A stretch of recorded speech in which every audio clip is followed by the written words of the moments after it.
You see, if people take your money when you come out of the bank, you that went into the bank to tell them to rob your money, then you want to lay a case because you thought you're going to get compensation, you worked it all out.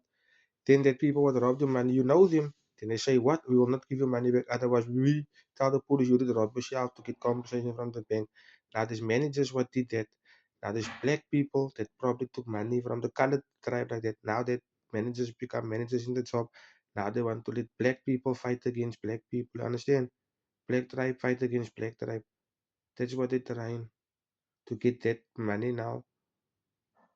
Frustrated out on that people that wasn't even worth just because they're born in a particular tribe. Like yeah, in South Africa, you got black tribes, you get colored tribes, white tribes, Indian tribes.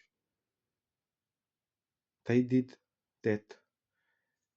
They told the people they were together, so the people told them, "Let's let we rob you and take your money. Then you will get compensation."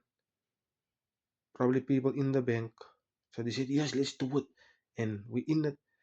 And so the people robbed them. So the people took the money. So the people told them, "What? We will not give you money now. We will tell the police what you try." So they had to let it go. But now they're wanting the black tribes to fight against black tribes, and that people had nothing to do with it. Now so the job thing, that's what goes on in managers, with managers inside the job. And now what? And they want to keep on and keep on trying to make the people dead. Anyone and everyone, but they want to use the black tribe. They want to get the black tribe back because of what happened. God, please help us. Amen.